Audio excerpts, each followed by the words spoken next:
Any surprise for you at all? Nigeria ranked fourth in Africa now. Well, it might not totally come as a surprise, and I will speak from experience. You know, these rankings, like you rightly said, are based on about 60 factors, categorized into about 7 major ones. One of them, which I think you left out, is also financing. So, but let's look at the issue of manpower. Clearly, we've been given some kudos in the area of manpower. I'm surprised. I'm actually surprised that the report gave us some credit. Saying we're doing well in terms of manpower, because before now I had thought our manpower was low. Well, it's not enough, but it's not to say that it is low. But when you compare it with other African countries, it's certainly high. And then don't forget that the way Global Firepower does its ranking, it also includes the paramilitary forces, not just the military forces. It includes the paramilitary forces as part of the personnel available. But I want to speak more about the equipment holding, which is also critical, as I'm looking at the number of fighter aircraft, looking at the number of attack vessels, looking at the number of armored tanks, vessels, and the rest. Now, we've seen that in the past few years, Nigeria has made a lot of effort to acquire new aircraft, new fighter aircraft, vessels, armored tanks, and the rest. But the challenge is these equipment are never bought off the shelf. So, when Nigeria makes a decision to buy, it has to wait first for the payment to be made, which, following our own normal bureaucracy, will take its time. And after it has been made, sometimes you have the waiting period being about 2 years. You'll notice from a recent report from the Air Force that of the 64 aircraft being expected, they were able to receive 14 in 2024. So, that's true. Ordinarily, Nigerians will imagine that, well, if we've bought this much, because the reports usually give an impression that the moment we say we're acquiring, then we've already acquired, which is not the case. So that is on one side. The other critical issue is finance. You'll also note that Algeria and Egypt, not in that order though, are ahead of Nigeria in that ranking.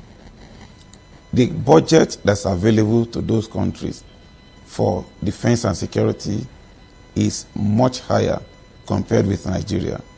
In 2024, Algeria, Egypt, and Morocco were higher than Nigeria. And citing an instance from when I was the defense advisor of Nigeria in Moscow, there was a time Egypt was buying in one deal about 30 Su-35 multi-role aircraft, fighter aircraft. That deal was worth about $2 billion. About the same time, that was in 2019, Algeria was buying a total of 30 aircraft also. I think 14 MiG-29, as well as 16 Su-30 aircraft, also worth about $2 billion. About the same time, Nigeria had, just a few years before then, signed a contract with the same Russia to procure 12 Mi-35M helicopters. And the best Nigeria could do, due to budgetary limitations, was to pay for 2 at a time. So at the end of the day, we were able to buy 5. We paid for 2, another 2, and a 5th one. Until date, 7 are still hanging. So if Egypt and Algeria are buying at a time 30 aircraft and Nigeria is buying 2, so it doesn't matter how much more we are spending on defense, as long as we are not spending enough, certainly there is a likelihood that our ranking will drop. And the irony is that a lot of people think we spend so much on our military. You look at the budget for this year, for instance, the defense budget is the highest. But then when you place that against what other countries are spending, I mean, some of those countries you have actually mentioned, it pales into insignificance. It does, surely. And even looking at the budget, I also think it's important to look at the fact that our defense budget is not focused on the acquisition of equipment alone. It's actually meant to take care of recurrent expenditure. So it includes salaries, schools, everything under the Ministry of Defense. So, but when you look at that figure, it appears huge. Well, like I did give an example recently. As to operate, let's say the Alpha Jet aircraft, which I happen to be interpreted on, I'm an Alpha Jet aircraft maintenance engineer. That aircraft will take about 2,520 liters of Jet A1 for each mission. And then this particular Jet A1 is burnt in less than 2 hours in most cases. So, how much does this one cost? On the average, over 1,000 naira per liter.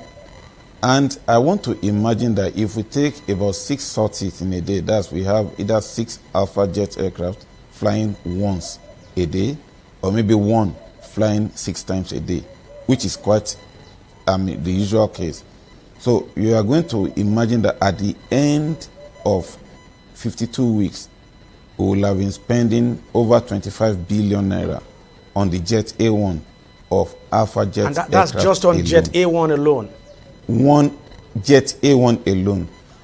Not the ammo. For example, it carries rockets, about 36 rockets. Each one costs $3,500. And imagine how many rockets are fired during missions. There are some bombs that are procured by the Nigerian Air Force that are upwards of $120,000 for one bomb. So when you look at this field, and we have not even talked about maintenance, spare parts. So we have not talked about uniform, we have not talked about other aircraft types. And so what happens? What happens is that that figure that we actually think is so high is far from being high.